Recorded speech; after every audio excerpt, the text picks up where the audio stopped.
কন্যা রাশি,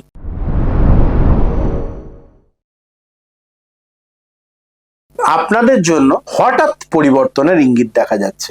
হ্যাঁ, বলছেন কি হঠাৎ পরিবর্তন? আমাদের মতন মানুষ 4 বছর ধরে কষ্ট ভোগ করছি, আরো অনেকের হয়তো 7-8 বছর ধরে কষ্ট ভোগ করছি, হঠাৎ করে পরিবর্তন হবে। জুন মাস সেই মাস, কারণ দেবগুরু বৃহস্পতি একাদশে আসছেন উচ্চের হয়ে। এর চেয়ে ভালো সুযোগ জীবনে আর পাবেন না। ফলে জুন মাস থেকেই হোক আপনাদের জীবন পাল্টানোর সময়। তার জন্য কি করতে হবে, এই ভিডিওটাকে একটা সেকেন্ডও স্কিপ করা যাবে না, কারণ আমি প্রতিটা সেকেন্ড একদম আপনাদের কার্যকরী কথাগুলো বলে থাকি। কাজে লাগান, সঙ্গে থাকুন। আসুন জেনে নি। তবে সবার আগে অবশ্যই গোপাল বাগবাবু আগের বার ভিডিও দেখে কমেন্ট করেছিলেন কৃষ্ণনগর থেকে, উত্তম ঘোষ বাবু কলকাতার থেকে, সৌমিত্র মোদক বাবু কাটোয়ার থেকে, দেবব্রত চট্টোপাধ্যায় বাবু উনি কোথা থেকে কমেন্ট করেছেন লেখেননি, সুশীল বাবু শিলিগুড়ির থেকে, সঞ্জিত রয় বাবু রানাঘাট থেকে এবং বিশ্বজিৎ দত্তবাবু আসাম থেকে। আপনাদের প্রত্যেককে অনেক অনেক ধন্যবাদ। আর আপনারাও যদি চাইছেন আপনাদের নাম আমি পরবর্তী ভিডিওতে নিই, তাহলে এই ভিডিওর কমেন্ট সেকশনে আপনারা কমেন্ট করতে ভুলবেন না। আসুন সরাসরি আলোচনায় ঢুকি। জুন মাস আপনাদের জন্য নিয়ে আসবে প্রচুর সুযোগ সুবিধা এবং এগিয়ে যাওয়ার জন্য আপনাদের হঠাৎ করেই সুযোগ আসতে শুরু করবে। বলছেন বলেন কি? একদম। এই মাসে কন্যা রাশি মানুষজন অনুভব করবেন যে জীবন শুধু হিসেব করে চলে না, কিছু জিনিস ডেস্টিনি নিজেই ঠিক করে দেয়। ফলে এই বিষয়টাকে মাথায় রেখে এবং নিজেদেরকে প্ল্যান ওয়াইজ এগিয়ে চলবার জন্য ভিডিওর সঙ্গে থাকুন। শুরুতেই বলে নেব অবশ্যই কিন্তু আমরা গ্রহ গোচর নিয়ে কথা। গ্রহ গোচরের ক্ষেত্রে যদি আসি তাহলে অষ্টম ঘরে রয়েছে অবশ্যই কিন্তু মঙ্গল গ্রহ। মঙ্গলের অষ্টমে থাকা কোথাও না কোথাও আপনাদের জন্য একটুখানি উদ্যম বাড়াতে সহযোগিতা করবে, পাশাপাশি কিন্তু আপনাদের ইগোকেও বাড়িয়ে দেবে। এই বিষয়টাকে খেয়াল রাখতে হবে। তার সঙ্গে সঙ্গে দেবগুরু বৃহস্পতির একাদশ ঘরে অবস্থান আপনাদের জন্য খুব ভালো এবং মাসের শুরুর থেকেই এই শুভ যোগ।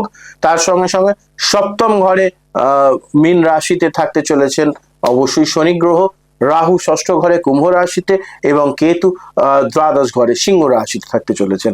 সূর্য প্রথম ভাগে নবম ঘরে বৃষ রাশিতে এবং পরবর্তীতে মিথুন রাশিতে অর্থাৎ দশম ঘরে অবস্থান করবেন।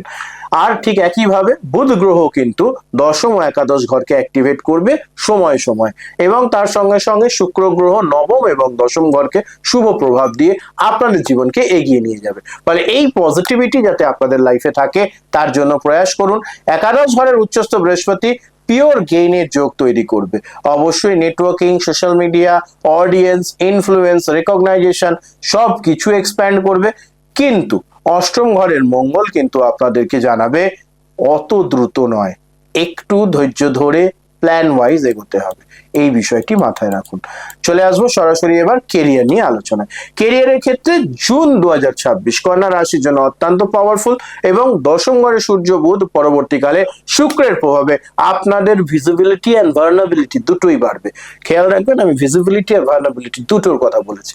অবশ্যই আপনার জন্য এটা খুব পজিটিভ দিন হতে চলেছে। তার সঙ্গে সঙ্গে আপনার কাজের মানুষ মানে যারা আপনার কাজ দেখছে, আপনার অফিসের বস হতে পারে, এইচআর হতে পারে, তারা আপনার কাজকে নোটিস করতে শুরু করবে। 7 তারিখের পর থেকে এই শুভ যোগ তৈরি হচ্ছে। তার মানে কি 7 তারিখের আগে বসে থাকবো? একদম নয়, আরো ভালো করে কাজ করব। পাশাপাশি যারা কর্পোরেট সেক্টরে রয়েছেন, যারা টিচিং বিজনেসের সঙ্গে যুক্ত বা টিচিং প্রফেশনের সঙ্গে যুক্ত, যারা ডিজিটাল মার্কেটিং এর সঙ্গে যুক্ত, যারা বিজনেস অ্যানালিসিসের কাজ করেন, তাদের জন্য কিন্তু হঠাৎ করেই বড় সুযোগ আসার সম্ভাবনা রয়েছে এবং এই জায়গায় অবশ্যই আপনাদের জন্য খুব ভালো একটা পজিটিভিটি এবং টেকনিক্যালি এই যে ট্রানজিট, দশম ঘরের সূর্যের আপনাদেরকে অথরিটি দিচ্ছে, দশম ঘরের বুধের আসা আপনাদেরকে স্ট্র্যাটেজি দেবে। তাহলে আপনাদের অথরিটি সঙ্গে স্ট্র্যাটেজি দুটো মিললে পরে আপনারা পজিটিভ জায়গায় পৌঁছবেন। তার সঙ্গে সঙ্গে আরো একটা পজিটিভ জিনিস কি জানেন, এর মধ্যে অবশ্যই একটা জিনিস খেয়াল রাখতে হবে, যারা এখনো ব্যবসা শুরু করেননি তারা ব্যবসা শুরু করুন। সফল হওয়ার চান্স কিন্তু অনেকটাই বেড়ে যাবে। শুধু একবার অভিজ্ঞ জ্যোতিষীর মাধ্যমে জেনে নেবেন আপনার জন্মছক অনুযায়ী কোন কোন ব্যবসা আপনাকে পজিটিভ রেজাল্ট দেবে, তাহলেই হবে। এই বিষয়টি মাথায় রাখুন। সপ্তম ঘরে শনি গ্রহ আপনাদেরকে পার্টনারশিপ সেক্টরে যারা রয়েছেন তাদের উপর একটু প্রেশার তৈরি হতে পারে। অফিসের পলিটিক্স এবং অফিসের গসিপ থেকে একটু দূরে থাকুন, ডেফিনেটলি ভালো ফলাফল পাবেন, বিশেষ করে জুন মাসের 14 থেকে 21 তারিখ পর্যন্ত। আর একটা গুরুত্বপূর্ণ বিষয় যেটা না বললেই নয়, সেটা হচ্ছে ষষ্ঠ ঘরে রাহুর অবস্থান হঠাৎ করে আপনাদেরকে কম্পিটিশনের মধ্যে নিয়ে যাবে। এই ষষ্ঠের রাহুই আবার আপনাদেরকে কনসিস্টেন্সি দিয়ে কম্পিটিশন থেকে জিতিয়ে বার করে আনবে। পজিটিভ রয়েছে, খেয়াল রাখুন এবং কাজে লাগান। চলে আসবো আর একটি বিষয় খুব ইম্পর্টেন্ট, চলে আসবো ফিনান্স নিয়ে আলোচনায়। ফিনান্সের ক্ষেত্রে জুন মাস অত্যন্ত সক্রিয় এবং অ্যাডভান্সড হতে চলেছে। একাদশ ঘরের উচ্চস্থ বৃহস্পতি আপনাদেরকে লং টার্ম ফিনান্সিয়াল গ্রোথ এর যোগ তৈরি করছে। তার সঙ্গে সঙ্গে বিশেষ করে অনলাইন ইনকাম বাড়বে, আপনারা সোশ্যাল মিডিয়া থেকে ইনকাম শুরু করবেন, কনসালটেশন থেকে ইনকাম শুরু করবেন, এই পজিটিভিটি গুলো রয়েছে। তার সঙ্গে সঙ্গে বড় অর্থ আসতে পারে। যারা ইউটিউব বা ফেসবুকে কাজ করছেন তাদের সাবস্ক্রাইবার এবং ইনকাম দুটোই বাড়তে পারে, একটা পজিটিভ দিক। খেয়াল রাখতে হবে ষষ্ঠের রাহু কিন্তু আপনাদেরকে এক্ষেত্রে অনেকটা সহযোগিতা করবে। পাশাপাশি বুধ এবং সূর্যের দশম ঘরে অবস্থান আপনাদের স্মার্ট ডিসিশন নিতে সহযোগিতা করবে, যার মাধ্যমে আপনারা কিন্তু একটা অ্যাসেট বিল্ড করতে পারবেন। সো এই অ্যাসেট বিল্ডিং এর জন্য সময় খুবই ভালো অ্যান্ড পজিটিভ দেখতে পাচ্ছি। আপনি নেগোসিয়েশনে গেলে পজিটিভ রেজাল্ট পাবেন এবং সেই পজিটিভিটি আপনারা নিজেও ব্যবস্থা করতে পারবেন। এটা একটা পজিটিভ দিক, অবশ্যই সেটিকে কাজে লাগান। চলে আসবো এবার আমরা অবশ্যই তার সঙ্গে সঙ্গে রিলেশনশিপ অ্যান্ড ম্যারিড লাইফ নিয়ে আলোচনায়। রিলেশনশিপ অ্যান্ড ম্যারিড লাইফের ক্ষেত্রে যেটা বলবো, অবশ্যই প্রতিটা মানুষের জীবনে সম্পর্ক একটা বড় ভূমিকা রাখে, আর সেই ভূমিকা ক্রমশ ভালো হতে পারে যদি আমরা সেই মতো সম্পর্কটাকে বাঁচিয়ে রাখি। সেক্ষেত্রে রিলেশনশিপ সেক্টরে কার্মিক বিষয়গুলি বাড়তে চলেছে, অর্থাৎ সপ্তম ঘরের শনি রিলেশনশিপে ম্যাচুরিটি টেস্ট নেবে, আপনি কতটা ম্যাচিওর একটা সম্পর্ক বাঁচিয়ে রাখবার ক্ষেত্রে, এটা একটা বড় বিষয়। যারা সিরিয়াস রিলেশনশিপে আছেন তাদের সম্পর্ক ডিপার হতে পারে, আপনাদের পরস্পরের প্রতি আরো কাছাকাছি আসবেন, আপনাদের সম্পর্কের যে বুনট সেটা আরো প্রগাঢ় হবে, এটা একটা পজিটিভ দিক। কিন্তু উইক রিলেশনশিপে হলে পরে ডিস্টেন্স তৈরি হতে পারে, এটা একটা বড় ব্যাপার। এখন অষ্টম ঘরের মঙ্গল কি বলছে? অষ্টম ঘরের মঙ্গল সবসময় মাথায় রাখবেন, মঙ্গল সম্পর্কের ক্ষেত্রে কিন্তু একটা বড় ভূমিকা রাখে। এখানে আপনাদের ক্ষেত্রে সম্পর্কের প্রগাঢ়তা বাড়াবে। যারা বিবাহিত সম্পর্কে রয়েছেন তারা আরো পরস্পরকে বুঝতে পারবেন, একটা হ্যাপি মোমেন্ট রোমান্টিসিজমের মধ্যে দিয়ে আপনারা যাবেন, এটা মঙ্গল ঘটাবে। ষষ্ঠের রাহু কিন্তু এক্ষেত্রে কিছুটা আপনাদেরকে প্রোৎসাহিত করবে, খুব ভালো জিনিস। কন্যা রাশি জাতজাতিকারা এই বিষয়টিকে পজিটিভলি কাজে লাগান। সিঙ্গেল যারা রয়েছেন, দাদা খালি যারা বিবাহিত, যারা ইনার রিলেশনশিপ, তাদের নিয়ে বলে, সিঙ্গেলদের জন্য কিছু বলে না।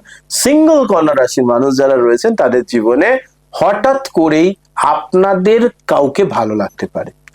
যদি মনে হচ্ছে যে এরকম কাউকে ভালো লাগছে, বলে ফেলবার জন্য সময় অত্যন্ত অনুকূল, অবশ্যই বলে ফেলুন, নিশ্চিত ভালো ফলাফল পাবেন, পজিটিভ রেজাল্ট আসবে। কি আনন্দ!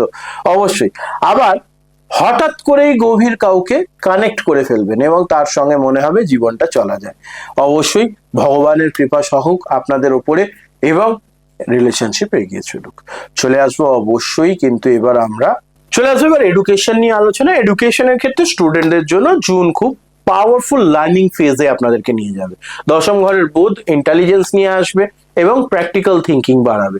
পাশাপাশি কমার্স, অ্যানালিটিক্স, কোডিং, রিসার্চ এগুলোর সঙ্গে যারা যুক্ত তাদের ক্ষেত্রে অবশ্যই কিন্তু পজিটিভ যোগ হওয়ার সম্ভাবনা।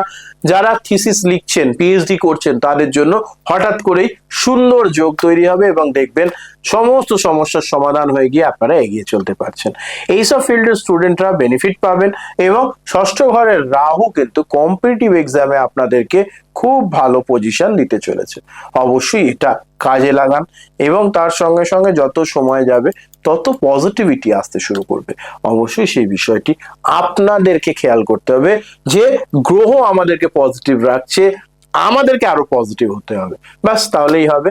ওভার থিঙ্কিং কন্টিনিউয়াস ডিস্টার্ব করবে, কারণ খেয়াল রাখতে হবে ষষ্ঠ ঘর থেকে দ্বাদশ ঘরের অবস্থান কিন্তু কেতুর, তো সেই বিষয়টাকে একটুখানি খেয়াল রাখতে হবে। এবার ডিসিপ্লিন যদি মেনটেন করেন তাহলে এই সমস্যার সমাধান হয়ে যাবে। তাহলে সমস্যা কিভাবে হবে সেটাও বলে দিলাম, তার সমাধান কিভাবে বার করতে পারবেন সেটাও আমি কিন্তু আমার এই রাশিফলের মধ্যে বলে দিলাম। তাই জন্যই বলি সাবস্ক্রাইব করে সঙ্গে থাকবেন, অনেক কাজে লাগবে, সারা মাস জুড়ে রাশিফলটা কাজে লাগে। অবশ্যই এবার চলে আসবো আমরা হেলথ নিয়ে আলোচনায়। হেলথের ক্ষেত্রে হেলথ সেক্টরে জুন খুব সেন্সিটিভ হতে চলেছে আপনাদের জন্য। অষ্টম ঘরের মঙ্গল সাডেন হেলথ ইস্যু দিয়ে দেবে, হঠাৎ করে শরীর খারাপ, হঠাৎ করে মাথা যন্ত্রণা, অ্যাসিডিটি, পেটের গন্ডগোল এগুলো হওয়ার সম্ভাবনা রয়েছে।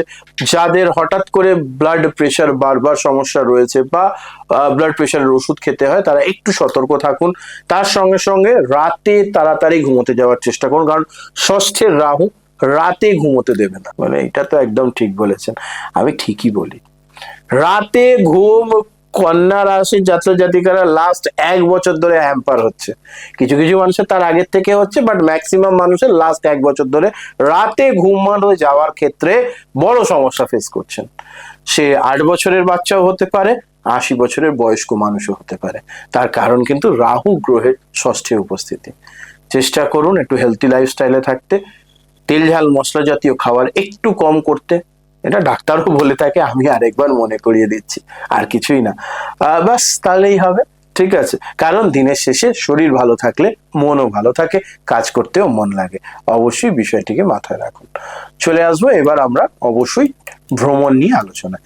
ভ্রমণের ক্ষেত্রে জুন মাসে ভ্রমণ মোটামুটি খুব একটা খারাপ নয়। নবম ঘরের সূর্য প্রথম দিকে এবং শুক্রের স্পিরিচুয়াল জায়গায় এবং প্রফেশনাল ট্রাভেলের অবস্থান তৈরি করবে। আপনি আধ্যাত্মিক জায়গায় ভ্রমণে যেতে পারেন। অনেক কন্যা রাশির মানুষজন জুন মাসে সেমিনার, ট্রেনিং, কোনো আধ্যাত্মিক জায়গায় ভ্রমণ, ওয়ার্ক রিলেটেড জার্নি এগুলো দেশের বাইরে হওয়ার সম্ভাবনা রয়েছে। খুব পজিটিভ জিনিস, করুন। খেয়াল রাখবেন অষ্টমের মঙ্গল রয়েছে, তাই বাইরে বেড়াতে গিয়ে চোট আঘাত অ্যাক্সিডেন্ট থেকে একটু সতর্ক থাকতে হবে, কারণ দ্বাদশে আবার কেতুও বসে রয়েছে। আর এই বিষয়টাকে মাথায় রাখুন। চলে আসবো আপনার জন্য শুভ দিনের তালিকায়। অবশ্যই 4, 10, 16, 25, 4, 10, 16, 25 এবং 29 তারিখ হচ্ছে আপনাদের জন্য শুভ দিন, যেদিন আপনারা যে কোনো ধরনের শুভ কর্ম করতে পারেন। অনেকদিন ধরে কাজ হয়তো পিছিয়ে রয়েছে, হচ্ছে না, সেই কাজগুলো এই সময় করুন, অবশ্যই ভালো ফলাফল পাবেন। আপনার জন্য অশুভ দিনের তালিকায় অবশ্যই থাকবে 8, 15, 19, 23। 8, 15, 19, 23 জুন হচ্ছে আপনাদের জন্য সতর্ক থাকবার দিন। এই দিন সতর্ক থাকুন, নিশ্চিত ভালো ফলাফল পাবেন। আপনাদের জন্য যদি প্রতিকারের কথায় আসি, সেক্ষেত্রে জানবো অবশ্যই আপনারা প্রত্যেক দিন স্নান সেরে উঠে গণেশজির আরাধনা করুন। বাড়িতে গণেশজির মূর্তি বা একটি ছবি রাখুন এবং প্রত্যেক দিন তাকে চরণে সবুজ রঙের দূর্বা 3টে করে থাকে, যখন সেই 3টে করে দূর্বা অবশ্যই অর্পণ করুন। সাদা চন্দন মিশিয়ে অর্পণ করলে দেখবেন অনেক ভালো শুভ হবে আপনাদের জন্য। পাশাপাশি ওং বং বোধায় নমঃ, ওং বং বোধায় নমঃ এই মন্ত্রের বারংবার জপ করুন, ভালো ফলাফল পাবেন। ছোট ছোট বিষয় মাথায় রাখুন, অবশ্যই ভালো হবে। আপনাদের জন্য বিশেষ নোটস বা টিপ্পনী যদি বলি, তাহলে পরে বলবো। কন্যা রাশির জন্য জুন 2026 আপনাদের জীবনে শুধু গেইন নিয়ে আসছে না, একটা ট্রান্সফরমেশনের মধ্যে দিয়ে আপনাদেরকে নিয়ে যাবে। ট্রান্সফরমেশনটাকে আত্মস্থ করুন, তৈরি হন, অবশ্যই ভালো ফলাফল পাবেন। একাদশ ঘরের উচ্চের বৃহস্পতি আপনাদের সোশ্যাল ডেস্টিনিকে এক্সপ্যান্ড করবে। প্রচুর মানুষ আপনাদেরকে চিনবে 2026 জুন মাস থেকে। প্রস্তুতি নিন, ভালো হবে। ভিডিও ভালো লাগলে শেয়ার করবেন, লাইক করবেন, সাবস্ক্রাইব করবেন। একটা ছোট্ট অভিযোগ আছে আপনাদের প্রতি, প্রায় 98% মানুষ আমাদের ভিডিও দেখেন, তার মধ্যে 2% মানুষ এই ভিডিওগুলো সাবস্ক্রাইব করেন না, চ্যানেলটা সাবস্ক্রাইব করেন না। একটু চ্যানেল সাবস্ক্রাইব করে নেবেন, তাহলে প্রতি মাসে মাসে আপনাদের কাছে নোটিফিকেশন পৌঁছবে।